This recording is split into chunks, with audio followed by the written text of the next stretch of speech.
Me levavam amarrada com as duas mãos para trás, por dentro de um bosque, uma espécie de matagal, onde me disseram: faça seu último pedido.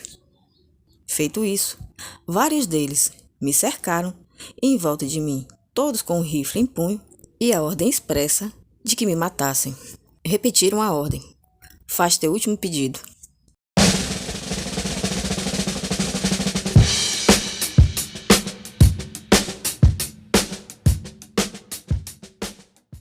As três irmãs Alvarez, conhecidas nossas de outras histórias, se reencontraram depois de adultas, porque na infância perderam os pais de forma trágica por um ataque de lobisomem. É sabido também que duas delas se transformaram em grandes caçadoras de lobisomens. Mas a história que trataremos hoje é sobre a primeira conversa que elas tiveram depois do reencontro. Enquanto tomavam uma cerveja, perguntaram umas para as outras qual foi a situação mais difícil que você já passou na vida enquanto caçavam um lobisomem. Mira foi a primeira das três a falar e disse: eu quase morri uma vez. Se estou viva hoje aqui contando, devo isso a meu cavalo. As outras começaram a prestar atenção e ela começou a contar a seguinte história. Há quem subestime a amizade de um animal. Não é o meu caso. Logo vocês vão entender por quê. Há muito tempo atrás eu tive um cavalo. Eu chamava de Azavate. Bem, eu tinha sido contratada para matar um lobisomem.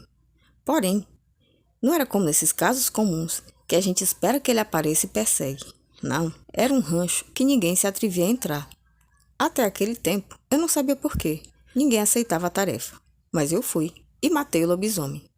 Porém, no momento em que ele agonizava, se transformando em homem, ele olhou para minha cara e, com o último suspiro de vida que lhe sobrava, ele falou: a próxima será você. Eu não perdi tempo querendo saber o que aquilo significava.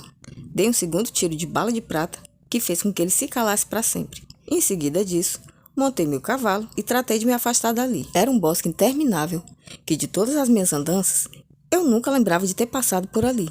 E, portanto, por mais que eu galopasse, não conseguia encontrar saída. Mas veja bem, na agonia que o lobisomem vinha correndo para fugir da primeira bala de prata que ele sofreu, ele correu tudo que pôde. Mas o meu cavalo, o meu alazão Azavate, corria muito mais, de modo que ele não teve como escapar. É um manga larga machador, marrom com a mancha branca no meio da testa, o melhor cavalo do mundo. Mas fato é que depois de toda aquela correria desenfreada, eu tinha me perdido. Já tinha cavalgado a esmo por horas a fio. E quando já quase perdi a esperança de encontrar saída para aquele lugar, encontrei um grupo de pessoas a quem pensei que poderia pedir ajuda. Mas eu definitivamente estava enganada. Acontece que aqueles homens simplesmente nos dominaram e, com armas em punho, me forçaram a segui-los até um lugar ainda mais distante, sem me explicar nenhum motivo por que faziam aquilo. Por mais que eu explicasse a eles por que eu estava ali, de nada adiantava. É como se tivessem todos surdos a qualquer coisa que eu falasse. E seguimos como uma procissão macabra, noite adentro. Quando chegamos a um determinado ponto, onde se viu uma cabana, eles pararam, me fizeram descer do cavalo e me deixaram na companhia de 2 vigias, enquanto a maioria deles seguiu cabana adentro para conversar com alguma pessoa que eu não cheguei a ver e que eles chamaram de chefe. Até esse momento, eu achei que era uma questão de tempo para que tudo se esclarecesse e eu pudesse ir embora. O máximo que ia acontecer é que o tal chefe ia sair e, reconhecendo que eu era uma pessoa contratada para estar ali, ia me indicar o caminho da saída e me liberar. Mas grande engano, os homens voltaram no mesmo silêncio que entraram e simplesmente amarraram minhas mãos para trás e me arrastaram selva adentro, no rumo do matagal, até aquele momento que seria o pior instante que eu passei na vida. Estava muito claro que eu não ia sobreviver àquele momento. Nesse instante, uma das irmãs interrompeu. Peraí, eles te contrataram para fazer um serviço. E quando você fez o serviço, eles iam te matar em seguida? Como assim? E você nem se dignou a perguntar por quê? E Mira continuou contando. Mas quem foi que disse que eu não perguntei? Eu perguntei durante todo o caminho. Não só perguntei, eu gritei, me desesperei. Estava desarmada e amarrada. O que eu podia fazer? A não ser implorar para que me soltassem. Mas é como eu falei. Eles estavam surdos a tudo que eu dizia. É como se eles estivessem num transe de obediência. Apenas seguiam adiante até chegar ao lugar destinado a ser o meu fim. Eu não tinha como saber em detalhes enquanto as coisas aconteciam, mas era um tipo de pressentimento. Sabe quando você sente que vai acontecer o pior? Aquelas terras não estavam muradas por acaso. Eles faziam de tudo para impedir que alguém entrasse, principalmente em sexta-feira de lua cheia. E eu não sabia disso quando entrei. E honestamente, nem cheguei a desconfiar de levar a sério o que o lobisomem me disse quando morreu. Achei que era só uma praga que ele me rogava, mas não. Era um tipo de presságio. Ele sabia exatamente do que estava falando. A cada sexta-feira de lua cheia, ninguém entrava e ninguém saía daquele ambiente. Os habitantes de lá eram absolutamente isolados de tudo. E aquele lobisomem tinha se tornado justamente por ter entrado lá. Tinha toda uma história a respeito dele e que eu não conhecia. O fato é que quando eu entrei lá, eu me condenei. E o chefe, que era no final das contas um guardião daquele local, não teve outro remédio, senão mandar me sacrificar. Para não renovar o problema. Matou um, surgiu outro. Não foi por acaso que aquele lobisomem me arrastou até chegar lá, para me condenar junto com ele, para que em seguida da morte dele, me matassem também. Ah, agora sim eu começo a entender. O lugar amaldiçoado ou coisa assim? Exatamente, respondeu Mira. Em outro momento, eu conto para vocês a história desse lugar.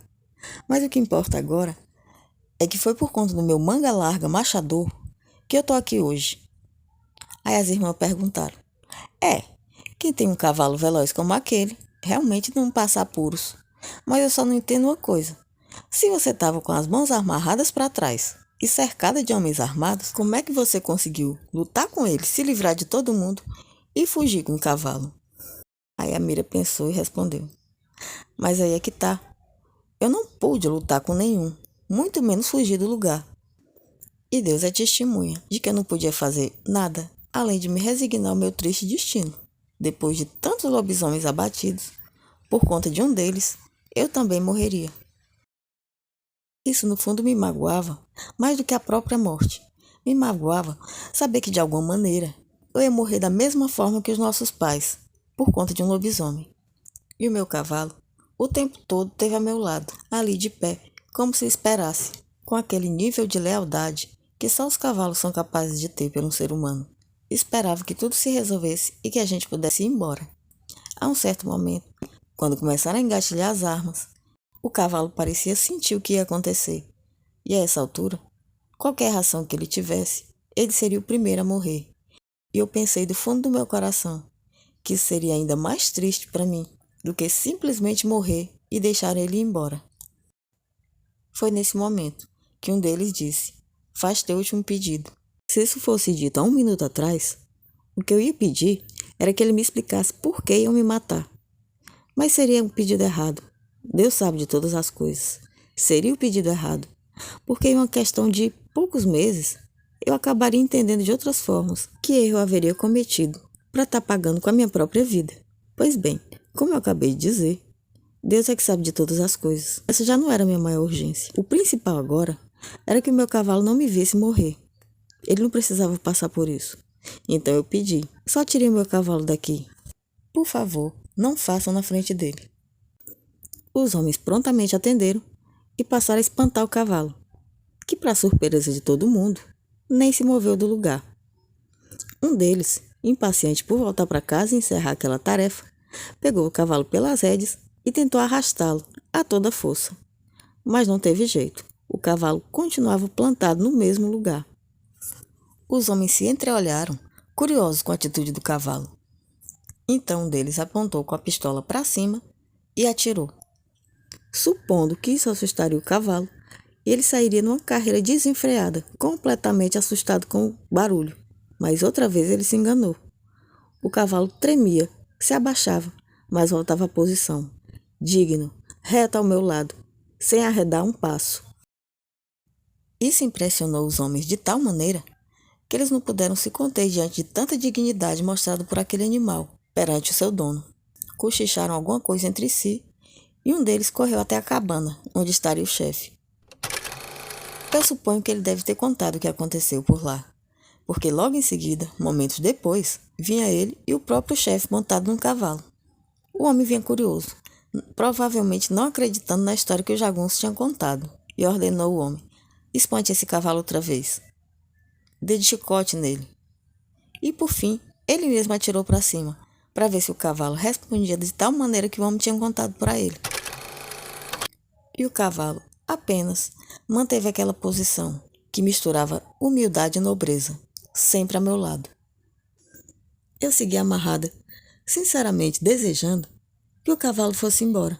Então, entendendo que ele não saía nem na bala, eu ordenei que fosse. Com todo o meu coração, eu disse: vai, amigo. Até aqui tivemos bem.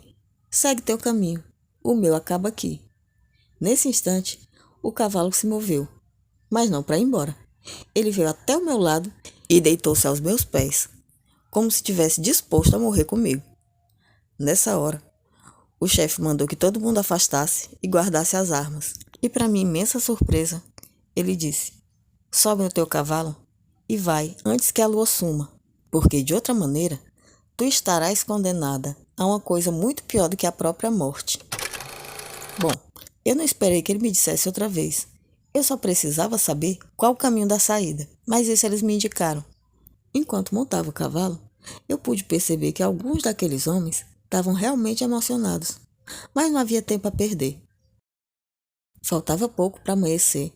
Logo a lua sumiria no céu, e eu estaria para sempre presa à maldição da licantropia. Assim sendo, mais do que nunca, eu necessitava de toda a velocidade que o meu nobre amigo pudesse alcançar, e ele não me decepcionou. Em poucos minutos, já estávamos livres, na estrada, livres da sentença de morte e da maldição. Morgana, a irmã do meio, perguntou a Mira: nossa, então você por um trecho se tornou uma lobisomem? Nem me fale. Não queira saber o que é ter essa triste condição na vida. Mas era a irmã mais velha e tratou de abraçá-la, lembrando que isso era coisa do passado e que agora ela já estava livre. Mas essa era outra história. A que se contava agora era sobre a nobreza de um animal ter a capacidade de vencer a própria morte. Nessa hora, a dona do cavalo continuou contando. A parte que me deixa triste é que eu não faço ideia de por onde anda aquele cavalo. Ele foi roubado de mim, mas onde quer que ele esteja, o meu coração nunca vai esquecer. Meu amigo, meu companheiro, eu te devo a minha vida.